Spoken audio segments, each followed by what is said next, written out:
জেনে নিন Amway business plan দেখানোর পর কিভাবে প্রসপেক্টকে ফলো আপ ও ফলো থ্রু করবেন।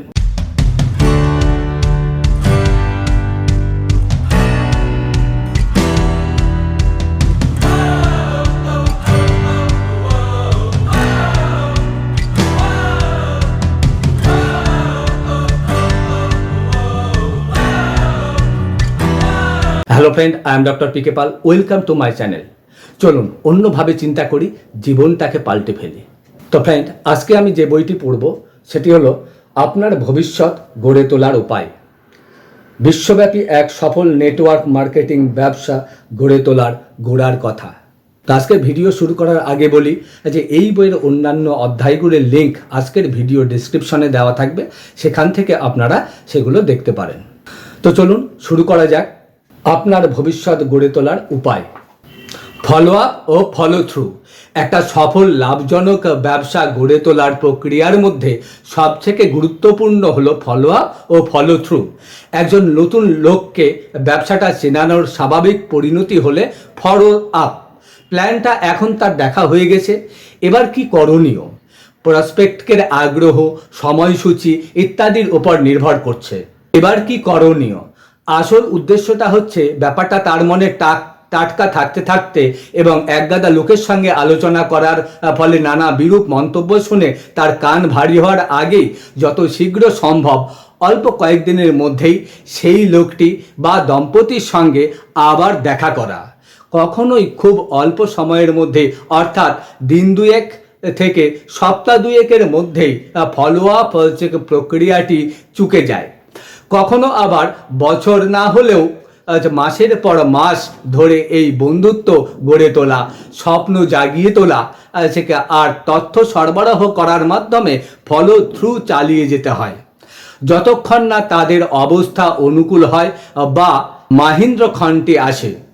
ফলো আপ করার বিষয়ে কিছু পরামর্শ। প্ল্যান দেখানোর শেষেই প্রসপেক্টের সঙ্গে ফলো আপের অ্যাপয়েন্টমেন্টটা স্থির করে নেবেন। 48 ঘন্টার মধ্যে ফলো আপ করার চেষ্টা করুন। আপনি নিজেই ফলো আপ করতে পারেন অথবা প্ল্যানটা যিনি দেখিয়েছেন তার বা আপনার আপলাইনের সাহায্য নিতে পারেন। বন্ধুত্ব গড়ে তুলুন। যাদের ফলো আপ করছেন তাদের বিষয়ে আগ্রহী হন। একটা সম্পর্ক গড়ে তোলার চেষ্টা করুন। সম্পর্ক যত নিবিড় হবে আপনার প্রতি ততই তাদের শ্রদ্ধা ভরসা আসবে, ততই তারা আপনার কথায় কান দেবে, এমনকি আপনার কথা মতো চলবে। স্বপ্ন গড়ে তুলুন। ভুলে যাবেন না, বহু কিছু গড়ে তোলার শক্তি যোগায় এই স্বপ্ন। স্বপ্ন থেকেই আসে উদ্দীপনা, আসে উদ্যোগ।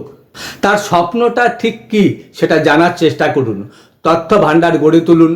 কোনো যুক্তিযুক্ত সিদ্ধান্তে ওই শূন্য থেকে গজায় না। ব্যবসাটা বোঝার জন্য চাই প্রয়োজনীয় তথ্য। ব্যবসাটা বোঝার সঙ্গে যখন এই বোধটা যুক্ত হয় যে স্বপ্নগুলো বাস্তবে পরিণত হওয়া সম্ভব, তখনই লোকে এই ব্যবসাকে উদ্যোগ নেয়।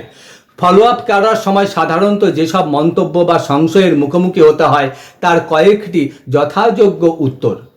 প্রশ্নগুলো আগ্রহের প্রমাণ, তাই সেগুলোকে স্বাগত জানান। লোকের সংশয়কে কখনোই তাচ্ছিল্য করবেন না। যতটা পারেন সংশয়মূলক বিষয়গুলোতে সহমর্মী হন আর বুঝিয়ে দিন যে ওইগুলোই তো ব্যাপারটা, এই ব্যবসাটা করার কারণ। লোকের সংশয় দূর করতে বুঝতে পারছি, ভেবেছিলাম, দেখলাম, কৌশল প্রয়োগ করতে ভুলবেন না। আপত্তি খণ্ডন। নাম্বার 1, আমার সময় নেই। ঠিক সেই কারণেই এই ব্যবসাটার কথা আপনাকে বললাম, কেননা এই ব্যবসাটা দাঁড় করতে নামমাত্র সময় লাগে।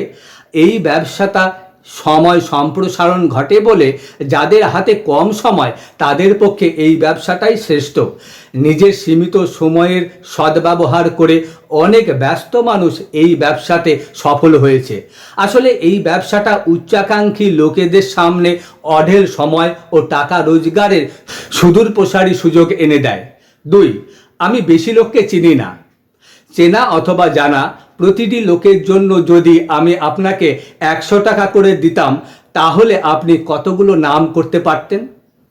কৌশলটা হচ্ছে এমন কয়েকজনকে খুঁজে বার করা যারা অনেককে চেনে।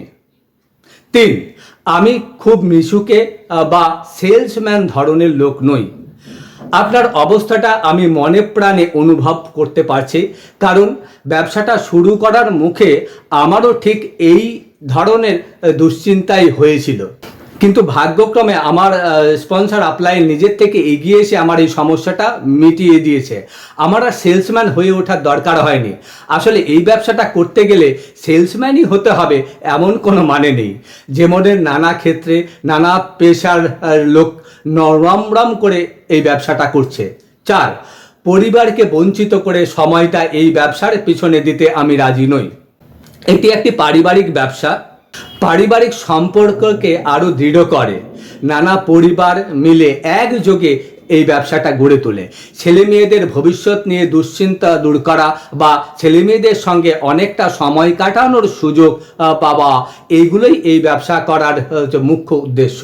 5, আমার প্রয়োজনীয় টাকা নেই। অন্য যে কোনো ব্যবসার থেকে এই ব্যবসাটা শুরু করতে টাকা লাগে নামমাত্র। যথেষ্ট টাকা নেই বলেই তো এই ব্যবসাটা অত্যন্ত জরুরি। 6, এই ব্যবসার গতি ক্রমশ কমতে কমতে একদিন থেমে যাবে। প্রতি বছর এমন এই ব্যবসাতে যোগ দেয় যত লোক, তার চাইতেও ঢের বেশি লোক 18 বছর বয়সে পা দেয়। সুতরাং ডিস্ট্রিবিউটার নেটওয়ার্কের যতই বাড়ন্ত হোক, জনসংখ্যা বৃদ্ধির পাশে তা কিছুই নয়। তাই ব্যবসাটা কোনোদিনই থেমে যেতে পারে না। 7, এটা আমার জন্য নয় বা এটা আমার ধাতে পোষাবে না। আমার জন্য নয় বলতে কি বোঝাতে চাইছেন আমি ঠিক ধরতে পারছি না। কোনটা আপনার জন্য নয়? রোজগার করাটা নাকি অন্যদের সাহায্য করাটা? গোড়াতেই যেসব অসুবিধার কথা বলা হয় অধিকাংশ ক্ষেত্রেই জানবেন ব্যবসাটা বুঝতে না চাওয়ার বা ব্যবসাটা শুরু না করার আসল কারণটা সেগুলো নয়। সাধারণত আসল কারণটা হচ্ছে নিজের সামাজিক প্রতিষ্ঠা বা পদমর্যাদা সম্বন্ধে অনেক ধারণা বা ভয়। মার্কেটিং প্ল্যানটা দেখেই কেউ ঘাবড়ে যায়, কারণ হয় তার নিজের সম্বন্ধে ধারণা খুব উঁচু নয় তার আত্মবিশ্বাসের অভাব। এই মূল আপত্তিগুলো দূর করাটাই কাজের কাজ। প্ল্যান দেখানোর শেষে বক্তা যখন বলেন এরপর শ্রোতাদের কি করণীয়, তখন থেকেই ফলো আপের সূত্রপাত। এই সময়ে শ্রোতাদের বলে দেওয়া দরকার যে তিনি যা তাদের ডেকেছেন তার সঙ্গে যেন তারা অবিলম্বে যোগাযোগ করে এবং আবার একবার এসে প্ল্যানটা শোনে। প্ল্যান দেখানোর পর শ্রোতাদের কিছু প্রশ্ন করা প্রয়োজন, যেমন ব্যাপারটা মোটামুটি বোঝা গেছে তো? টাকাটা কিভাবে খরচ করবেন রাজা? কোন বিষয়টা তোমার সবথেকে বেশি উল্লেখযোগ্য মনে হলো? প্ল্যানটা একেবারে অভূতপূর্ব, তাই না রাজা? পুরোটা পরিষ্কারভাবে বুঝেছ তো? বলো আর কি প্রশ্নের উত্তর চাও? এরপর আপনার প্রসপেক্টের কি করা দরকার সেটা বক্তা বা আপলাইনের কাছে আপনার প্রসপেক্টকে নিয়ে গিয়ে জেনে নিলে কাজ হয়। বক্তার সঙ্গে কথা হয়ে যাওয়ার পর বাড়ি ফেরার আগে সকলের সঙ্গে ফলো আপের অ্যাপয়েন্টমেন্টগুলো ঠিক করে নিতে হবে। অ্যাপয়েন্টমেন্ট স্থির হয়ে গেলে তাদের পড়াবার জন্য একটা করে বায়োপ্যাক দিয়ে দিন। অ্যাপয়েন্টমেন্টের আগে যেন তারা ভালো করে সব কাগজপত্রগুলো পড়ে রাখে, এমনকি আগ্রহী দেখলে তাদের প্রাথমিক নামের তালিকা তৈরি করা শুরু করতেও বলতে পারেন। তাদের পড়া হয়ে গেলে বায়োপ্যাকটা অ্যাপয়েন্টমেন্টের দিনই ফেরত নিয়ে নেবেন, সেটাও জানিয়ে রাখবেন। অ্যাপয়েন্টমেন্টটা পাকা করুন। আপনার সময় কতটা মূল্যবান সেটা যেন তারা বুঝতে পারে। জানিয়ে দেবেন যে আপনি কেবল নির্ভরযোগ্য লোকেদের নিয়েই কাজ করতে চান, তাদেরই সাহায্য করতে চান। তাদের বলে দেবেন যে অপ্রত্যাশিত কিছু ঘটলে তারা যেন সেটা অবিলম্বে আপনাকে জানিয়ে দেয়। অ্যাপয়েন্টমেন্টের স্থির করার প্রস্তাব শুনে কেউ যদি বলে তার এই ব্যবসাটার বিষয়ে আগ্রহ নেই, তাহলে তার কারণটা খুঁজে বের করার চেষ্টা করুন। সাগ্রহে তার সংশয়গুলো মিটিয়ে দিন, আর এ বিষয়ে সেদিনের বক্তার সাহায্য পান কিনা দেখুন। বুঝতে পারছি, দেখলাম যে আপনার মনোভাবটা আমি বুঝতে পারছি, আমিও তাই ভেবেছিলাম। কিন্তু শেষে আপনি কি দেখলাম জানেন? কথাবার্তা কয়ে যদি কোনো লাভ নাও হয়, আপনার হাব ভাব বা বজায় রাখুন, তবে ভবিষ্যতের জন্য দরজাটা যেন খোলাই থাকে। এই ব্যবসাতে আগ্রহী হতে পারে এমন কোনো লোকের সন্ধান তারা দিতে পারে কিনা জিজ্ঞেস করুন। তাকে আপনার ক্রেতা রূপান্তরিত করা যায় কিনা দেখুন। একটা প্রস্তাবে না বলার পর কম গা ঘামাতে হয় এমন আর একটা প্রস্তাবে না বলতে অনেকেই ইতস্তত করে। তাছাড়া এর ফলে যতদিন না তারা ব্যবসাটায় যোগ দিতে রাজি হয় ততদিন অবধি সম্পর্কটা জিয়ে রাখার একটা সুযোগও পাওয়া যায়। ফলো আপ অ্যাপয়েন্টমেন্টের রকম ফের একান্তে অ্যাপয়েন্টমেন্টে তার বাড়িতে, একান্তে অ্যাপয়েন্টমেন্ট আপনার বাড়িতে, আর একটা ঘরোয়া মিটিং, একটা অপাদ মিটিংয়ে, আপনার দলের মিটিংয়ে, কোনো সেমিনার বা র্যালিতে, কোনো পেশ অর্থাৎ প্রোডাক্ট অ্যান্ড সিস্টেম এডুকেশন মিটিংয়ে। যত শীঘ্র সম্ভব আপনার বা তাদের বাড়িতে তাদের সঙ্গে ব্যক্তিগতভাবে দেখা করার জন্য একটা অ্যাপয়েন্টমেন্ট করাটা আপনার মূল উদ্দেশ্য হলেও যদি দেখেন ওই সপ্তাহে অন্য কোনো মিটিং হচ্ছে, যেমন অবাধ মিটিং, যাতে আর একবার তারা ঝালিয়ে নিতে পারে, আপনার দলীয় মিটিং যাতে আপনার দলের সঙ্গে তাদের দেখা সাক্ষাৎ হয়, কোনো সেমিনার বা র্যালিতে তাদের ডাকতে কোনো বাধা নেই। এই মিটিংগুলিকেই প্রাথমিক ফলো আপ অ্যাপয়েন্টমেন্ট বলে ধরা যেতে পারে, কিন্তু সেক্ষেত্রে পাশাপাশি ব্যক্তিগত অ্যাপয়েন্টমেন্টেও করা দরকার। কোনো কারণে আপনি সশরীরে দেখা করতে না পারলে টেলিফোনে যোগাযোগ করুন। ফলো আপ অ্যাপয়েন্টমেন্টের সময় প্রাথমিক কিছু উপদেশ। আপনার বিশেষ অর্থাৎ সবথেকে উৎসাহী প্রসপেক্টকে ফলো আপ করার সময় সম্ভব হলে আপনার আপলাইনের সঙ্গে যেতে পারেন। সাই পাবেন ধরে নিয়ে কিছু উৎসাহব্যঞ্জক প্রশ্ন করুন। আপনার বাড়তি যে রোজগারটা হবে সেটা কিভাবে খরচ করবেন কিছু ভেবেছেন? নিশ্চয়ই এমন কিছু লোকের কথা আপনার মনে পড়ছে যারা চুটিয়ে এই ব্যবসাটা করতে পারে, তাই না? যদি দেখেন কোনো ব্যাপারে তার সংশয় রয়েছে, বুঝতে পারছি, ভেবেছিলাম, দেখলাম, পদ্ধতিটা কাজে লাগান, বা বলুন হ্যাঁ ওই বিষয়ে আমরা ব্যবস্থা নিচ্ছি, বা কেবল এই কারণেই কি আপনি ব্যবসাটা শুরু করতে পিছুপা হচ্ছেন। কখনোই কারো সঙ্গে তর্ক করবেন না। ডেল কার্নেগের how to win friend and influence people বইটা পড়ে ফেলুন। নতুন ডিস্ট্রিবিউটারদের হয়ে প্রথম কয়েকটা ফলো আপ করে দিতে পারেন, কিন্তু দেখবেন তারা যেন আপনার সঙ্গে থেকে ব্যবসার এই দিকটা ধাতস্থ করে নেয়। ফলো আপ অ্যাপয়েন্টমেন্টের উদ্দেশ্য ব্যবসা শুরু করতে প্রসপেক্টদের সাহায্য করা, তাদের আরও তথ্য দেওয়া, এরপর কি করতে হবে সেটা জানানো, প্ল্যানটা আবার তাদের দেখানো, আপত্তি আর সংশয় দূর করা, তাদের আর একটা মিটিংয়ে ডাকা, তাদের কিট খুলে দেওয়া। সফল হওয়ার দিকে লক্ষ্য রাখুন। নিচে যে কোনো একটা পথ যেন লোকেরা বেছে নেয়। 1. ডিস্ট্রিবিউটার, অর্থাৎ সুষ্ঠুভাবে তাদের ব্যবসাটা শুরু করিয়ে দিন। 2. ক্রেতা, আপনার সাফল্য দেখে এরা ভবিষ্যতে ডিস্ট্রিবিউটার হতে পারে। 3. যে নতুন প্রসপেক্টের সন্ধান দেবে বা যোগাযোগ করিয়ে দেবে। 5 ধাপে ফলো আপ। আগ্রহী প্রসপেক্টদের সঙ্গে প্রথম হালকা কিছু কথাবার্তা করার পর প্রশ্ন বা সংশয় মিটিয়ে দিয়ে মার্কেটিং প্ল্যান সম্বন্ধে কোনো খটকা থাকলে সেটা খোলসা করে দিয়ে কয়েকটা ব্যাপার সেরে ফেলা দরকার। 1. স্বপ্নের জাল বোলা।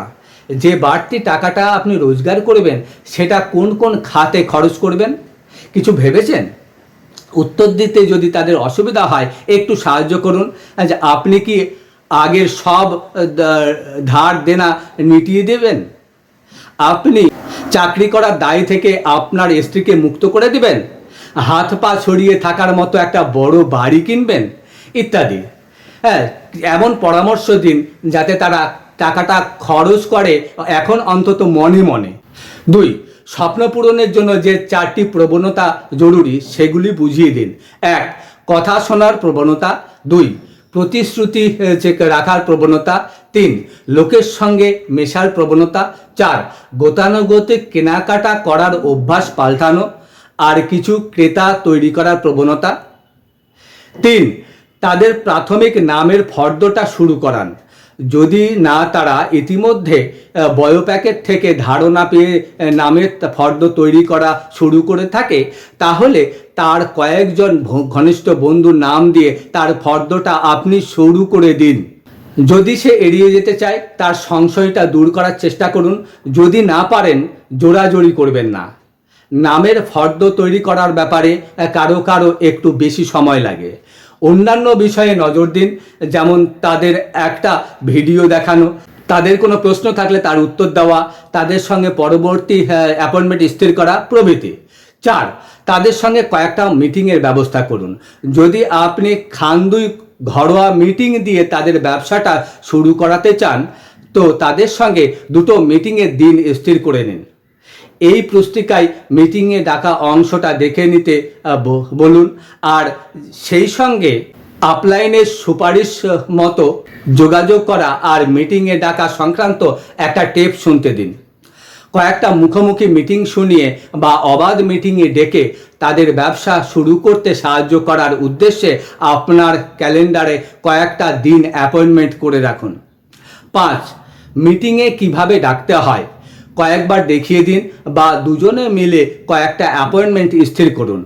ওই অ্যাপয়েন্টমেন্টের সময় পেলে যে আপনার প্রসপেক্টের সাক্ষাতে অন্য কয়েকজন প্রসপেক্টকে প্রথম মিটিংয়ে আসার জন্য ফোন করুন, অথবা সারসংক্ষেপ বা মুখোমুখি মিটিংয়ের জন্য কয়েকটা অ্যাপয়েন্টমেন্ট করুন। ফোনটা আপনার প্রসপেক্ট নিজেই করুক বা আপনার সাহায্য নিয়ে করুক, কিছু এসে যায় না। তারা নিজেরা ফোন করলে দরকার মতো পরামর্শ দেওয়ার জন্য আপনি অন্তত প্রথম সামনে হাজির থাকবেন। ব্যবসার শুরুতেই বড় রকমের ধাক্কা বা প্রতিকূল অবস্থা থেকে আপনার নতুন ডিস্ট্রিবিউটারকে আগলে রাখা বা আড়াল করে রাখাটা খুবই জরুরি। এই অ্যাপয়েন্টমেন্টে যদি ফোন করতে সময় না পান, আর একটা অ্যাপয়েন্টমেন্টে সেটা করুন বা পরবর্তী ফোন টিমে তাদের ডাকুন। নতুন ডিস্ট্রিবিউটার নিজেই ফোন করতে চায়, তো তাদের কয়েকটা টেপ শুনতে দিন বা এই পুস্তিকার মিটিংয়ে ডাকার অংশটা তাদের দেখিয়ে দিন। আর দেখবেন কিছু সমস্যায় পড়লে তারা যেন আপনার সঙ্গে যোগাযোগ করে। আরও কিছু খুঁটিনাটি পরবর্তী মিটিং, সেমিনার, র্যালি, অবাধ মিটিং বা ফোন প্রভৃতিতে তাদের ডাকুন। আপনার প্রসপেক্ট প্রস্তুত হলে তাদের যথাশীঘ্র ব্যবসাতে ঢোকান এবং ব্যবসার কিটটা খুলে দিন। আপলাইনের পরামর্শ মাফিক তাদের আরও কিছু ভ্যালিড, উৎসাহব্যঞ্জক ও মনোভাব গড়ে তোলার টিপ শুনতে দিন। ফলো আপের সময় হাতে কলমে পণ্য পরিচিতি দেওয়ার জন্য সবসময় তৈরি থাকবেন। সো ফ্রেন্ড, আজকের ভিডিও এই পর্যন্তই। Thank you.